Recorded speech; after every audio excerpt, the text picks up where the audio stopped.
What's up guys, Weather Wednesday coming at you with another Raid Shadow Legends video, and today we need to talk about this Path of the Serpent event. Now there's a lot going on in the game today. If you didn't hear the news, you're getting a chance to get Ninja if you don't already have him. We can talk about that later, but basically they brought Ninja back, something that we never expected to happen. But if you don't have Ninja, you can go get Ninja. But right now we're talking about the Path of the Serpent, which is just one part of the Serpent Titan event, where we are trying to get Mithrala Perfect Souls. Now, I've done a little bit of the work here, but it's going to take a lot of work to get all the way to getting the 1500 points necessary for Mithrala's split soul, to get her all the way to 5 stars. That's a lot of work. Is it worth it? Like I've said before, it's going to depend on the kind of resources that you have available to you. Because as we look at the Path of the Serpent, I did a whole bunch of dungeon farming this morning, and what did it get me? 2,800 points. 2,800 points, and there is a reason for that. You just don't get a ton of points from farming dungeons for these things. You just don't. I mean, what does 2,800 points get you? It gets you the first reward and not the second reward. How many points do you need in order to get the 300 points available to you for these serpent points? Well, you need 41,000 points. Basically, you can go down this side, you can get some brews, you can get some gems, you get a book, and then you get some points, and some points here as well. On the other side, it's a mirror. It's basically the same thing.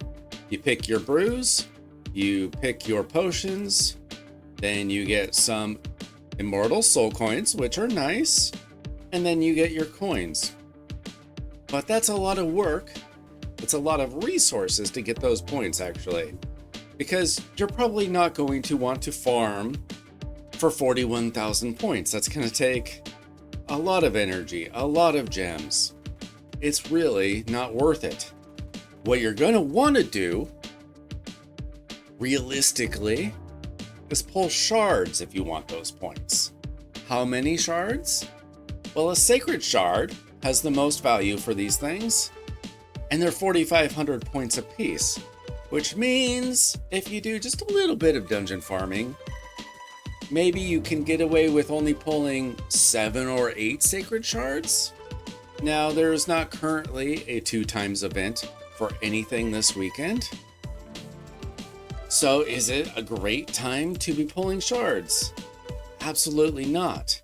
Unless you are very interested in one of these progressive events. Let's see what's available for the ancient shards, sacred shards, and primal shards. There are some good options. I think Padraig would probably be your best option. He's a great Hydra champion, and I would love to have him. Cavalax is a very fun poison champion that can help you clear some waves, as long as you have a poison exploder on your team, someone like Alanaril or Zabia. Unfortunately, I do have 3 Alanarils and no Cavalaxes, so I cannot do that. We've got some more poisons with an OG champion, Bad Alcazar. He's definitely not the one that you're going to want to pick unless you happen to have all 3 of the other ones and you don't want dupes of those. I think I would rather have a dupe of any of the other 3 than having Bad Alcazar, who I don't even have. I just don't think he's that good anymore. He was good. He's not that great anymore. He's okay. He's useful. He's just not great. And then UDK, of course.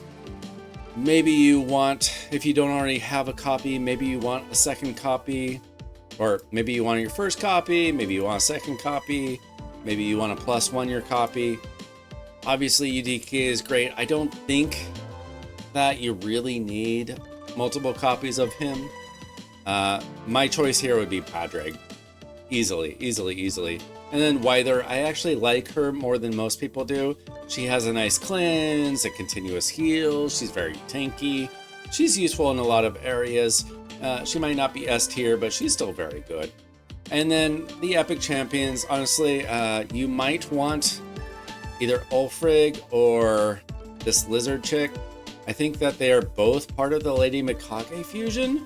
I can't take a look at that anymore because I was able to finish that a few weeks ago. But I believe that both of those were part of the epics that you needed to fuse. And then Rector Drath, who I now have as a +2, I think. A very good epic. Not my favorite, but she's very good. So you can choose kind of whatever you want there. I basically, if you're still working on Lady Mikage, you might want to summon just for that option. So that, again, is for the Ancients, the Primals, and the Sacreds. They should all be the same. And double checking that, and they are. But like I said, there's no 2x event. There is a Void Shard progressive event as well. We've got this new chick who is brand new, and I've heard very good things about her. I obviously don't have her. Haven't pulled a Void Legendary since, I want to say, somewhere around March. So I am definitely due. I could summon for her if I wanted to, and I am slightly considering it, but I only have 6 Void Shards. I'm getting very close to Mercy, I know that. So that's an option for me. And then this one, I don't think that she is so favorably looked upon. I think that this girl is the option there. And then, obviously, between these two, Urgrim. Who cares about Urgrim?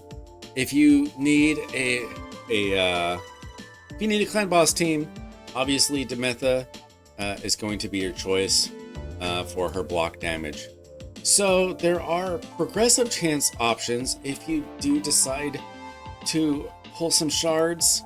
You know, I have a couple sacred shards. I have some void shards. Ancient shards are not worth a lot here, but I do have a good number of them. But I find it fairly unlikely that I'm going to summon this weekend. I might hold off a day or two and see how I'm feeling about things, see if I'm missing something to really contemplate it. We do have an artifact enhancement event coming tomorrow where you can earn more serpent points. But the fact of the matter is you can't really afford to lose out on a lot of points here. You can miss, I think, 250 points total. I think that there are 1,750 points total available. You need 1,500 to get all the way to the Mithrala Split Soul. You need 1,250 just to get to the Primal Shard. The other rewards are fairly basic. Mortal Soul Stone, Ancient Shard, and you work your way up through the Split Souls. Some gems. You do have a chance of getting Protection Set, 6-star Legendary. Kind of nice. Immortal Soul Stone, Eternal Soul Coins, some Dust, a Void Shard, you know, some pretty basic rewards. They're not terrible, but this is very reward intensive. You can get a mythical skill book. Those are very difficult to get. And if you happen to get a mythical champion, you're definitely going to want them. So is this really worth it? There are 300 points available, which means that you absolutely cannot completely skip out on this event if you are trying to get that 5-star soul for Mithrala. But there's more to do in the game right now too. As you can see, there's an Ice Golem Turn Attack event or tournament going on right now. Doesn't take a lot of work, but the Champion Training Tournament does take a lot of work. Let's take a look at these two things. Okay, starting off with the Ice Golem Turn Attack. As you can see, I already worked my way up and claimed the 50 Serpent points. You just need, what, something like 2,300 points or whatever. not that hard. I just saved my extra energy potions from my dailies and weeklies from yesterday. Saved them for today, and I was able to get through Ice Golem pretty much by the time I woke up this morning. I woke up in the middle of the night, did some auto runs, woke up again, and boom, I was done. Ice Golem turn attack, not hard. You should have also finished your classic arena takedown by now, because that's not hard. That started yesterday. Classic arena is the easiest thing to take care of, but there's still the champ training tournament, which takes a lot of resources. And as you can see, I've put in a little bit of work. I've got almost 1,500 points, but you only got 3 days to get nearly 8,000 points for the 100 serpent points. But I did want to do some work into this because I am very interested in primal quartz. I am doing everything I can to get primal shards, primal quartz, trying to get a mythical champion someday besides Lady Mikage. I do have Lady Mikage and she's great, but to be able to compete in any sort of arena situation, it's really helpful, really helpful to have mythical champions, and that's what I'm trying to go for. So I am putting in the work there. And so there's just a lot of resources that you're going to have to put into this if you really want that 5-star Mithrala soul. Now, as I said in my video a couple days ago, it could be very helpful. Maybe if you are later game, you're probably not using Mithrala as much as if you were early mid-game, late mid-game. She's very useful. She can be used in arena situations.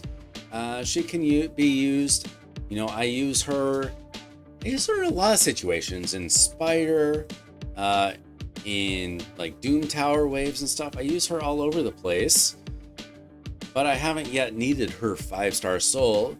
Basically, I would really want that for the Cursed City because of the Awakened stages. She would make some things easier. But is it really worth all this effort? Because guess what? This isn't going to be the only summoning event for this. I can almost guarantee that. Just based on how they've done these things before, there's probably going to be a summoning event next weekend, or maybe there is going to be a summoning of souls event in the Altar of Souls. Do you have enough soul stones if they're asking you for soul stone points? You got to think about these things before you do it, because you might say, well, I've got a bunch of sacred shards saved up. I'll be fine this weekend, and then I'll just use my energy and gems to get through the dungeon runs and the champion training. Maybe, like I said, these path events, these Titan events and path events, they're more intensive than regular fusions, all for a single champion's soul. You gotta ask yourself, is it worth it to you? How much do you use this champion? How much would a 5-star awakening help her? It would be great to have, honestly. I would love to have this 5-star awakening, but I'm gonna have to do a lot of thinking over the next couple days before I really decide to go all out on this.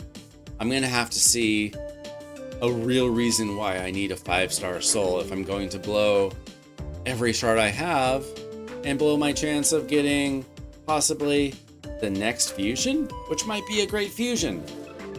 Imagine that the next fusion is somebody on the level of Armand's or Newt. You're not gonna want to miss out on that. So you got to think about that. In the meantime, if you don't have Ninja, go get your free Ninja. The raid announced it. There's various ways in which you need to get it. You need to basically, if you are a new player, like a brand new player, there is a code out there that you can get Ninja returns. If you have a brand new account, you plug in Ninja returns. If you've been playing for a while and you don't have Ninja, then you just have to get a pack in the game and it'll take you 5 days of logging in basically to get it. So super easy. I already have Ninja. I'm going to do a video, I think, on how to build Ninja, how I build Ninja and the different options available. He's great. You definitely want him if you don't have him. I still use him to this day. He was the first legendary on my account because I happened to start playing at the very end of the first Ninja event, and everybody in this stupid little chat area, the global chat, was like, I got Ninja, I got Ninja, I got Ninja. And I figured out, oh, I better get that Ninja, and I got him just in time. So get your Ninja and think about whether or not you really want this 5-star Mithrala. Let me know in the comments if you plan on going for the Mithrala 5-star soul. It does look like we are also going to be able to get some good soul opportunities for Ninja, so be on the lookout for that. And this should keep us pretty busy this weekend if you are going for these Serpent events. Let me know in the comments what you think about these Path events, these Titan events, and I will check you out in the next video. Thanks so much to my new subscribers. I am up to 360, it looks like. I appreciate all of you new subscribers, and if you haven't subscribed yet and you like this video, I hope that you will subscribe before you head on out today, and we'll be back with more Raid Shadow Legends content. See ya!